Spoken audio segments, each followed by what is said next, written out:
LTV to CAC ratio. I would say that's probably the one metric that founders live or die by, but does it tell you anything meaningful about your business? I like to share with you the better way. Let's dive in.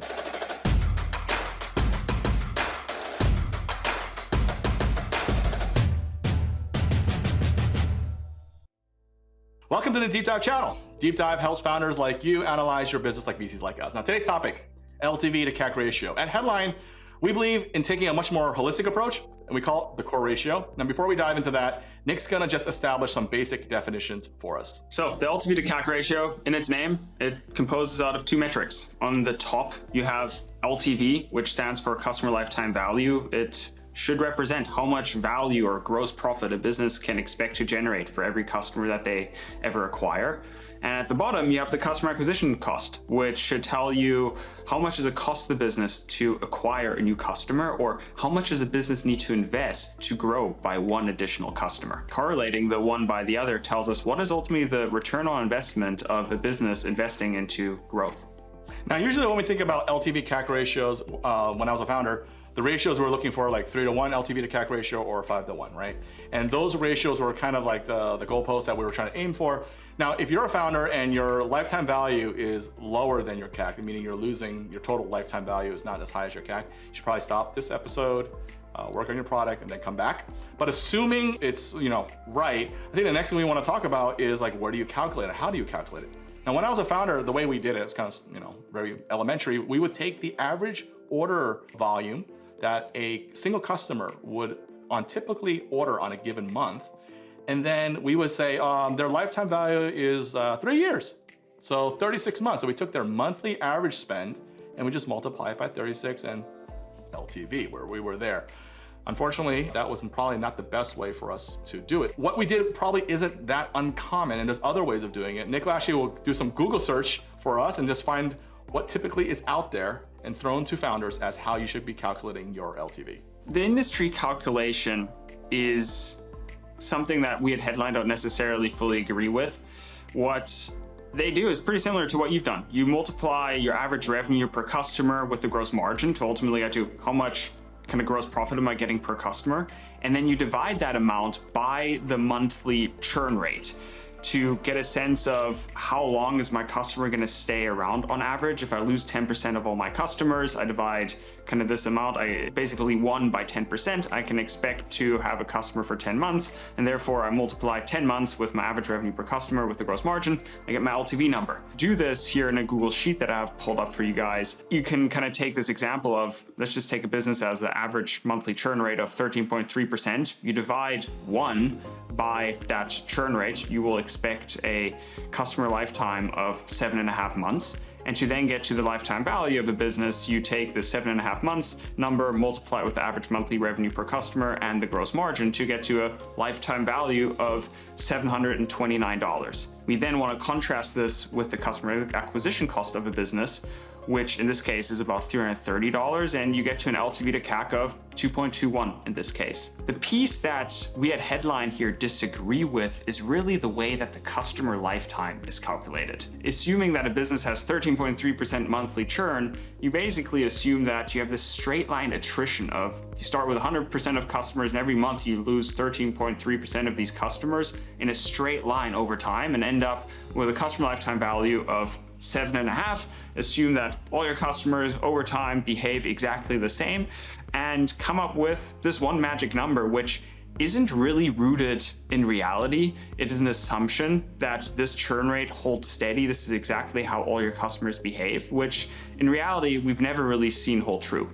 The way that we think about customer lifetime value is in terms of the cumulative gross profit that a business can expect to generate for every customer that it acquires. And we do this, big surprise, on a cohort basis. And the way that we calculate this metric is that we take all the revenue or accumulate the total revenue that a single cohort generates with the business over time, and then divide this by how many customers are in that cohort to start with to get to the cumulative revenue per customer. and then multiply that with the gross margin of the business to get to the cumulative gross profit of a certain cohort for a business. And can see that in this example, this business generates about $85 of gross profit for every customer it acquires in its first life month. And then we'll grow this cumulative gross profit as these cohorts stick around and retain with the business to, close to $600 after the first year, and keeps growing that over time. This way of calculating gross profit is really rooted in reality. These are gross profit dollars that the business has generated for these customers out of these cohorts, and is something that they can't be taken away again. So we want to educate founders on a new metric, and we're going to call it the core ratio, something that we coined.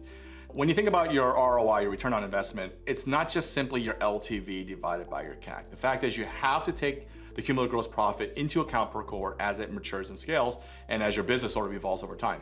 You want to take that and you divide that by the CAC.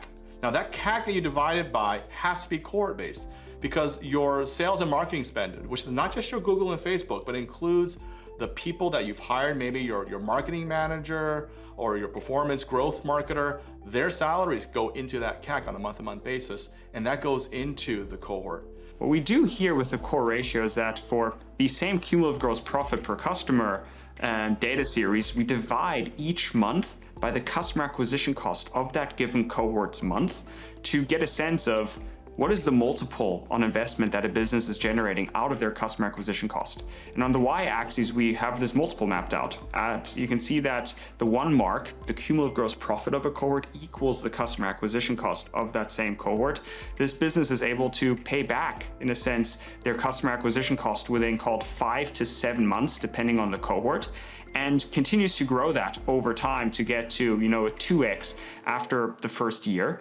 And again, these are real numbers. This is not a projection or an assumption that we're making, but these are real gross profit dollars that have been, created and can be used to pay back that customer acquisition spend, and it is really rooted in reality. I think what's important to see here is that we're not using averages, we're actually using cohort by cohort. And I think another thing that we want to ask about is the trends, because cohorts change over time. Rather than tracking all of these lines that are shooting up and to the right, there's probably a better way, we call them side cuts. If I want to see how is my LTV to CAC, my return on investment on growth spend, evolving over time, we map out what is my LTV to CAC, or my core ratio, after the first month across all my cohorts. You can see that in this example, around 40 cents for every dollar that a business invests into sales marketing is recouped on a gross profit basis after the first month, and this has stayed relatively stable. This hasn't really gotten better or worse. If anything, it's gotten more consistent over time. Originally there was some noise, and now there's a very stable dynamic there in these payback dynamics. And can look at this also after, what does that dynamic look like after cohorts have stuck around for 2 months, 4 months, or 6 months. And the one thing you'll notice is that you're going to run out of actual data, because you're not going to have month 6 data for your most recent 6 cohorts. They just haven't been around for that long, or let alone month 13 or year 1 data, because most of your cohorts might have not actually been active for that long. This is again where synthetics come in, a concept that we'll discuss in another video. I think more importantly, the core ratio is extremely useful for you to monitor and to calculate sort of the general health, or the core economic engine, taking that fuel, the marketing dollars, and converting it successfully and at a healthy rate into actually gross profit. If you like what you saw, give us a thumbs up, and remember to subscribe and comment below. Take care.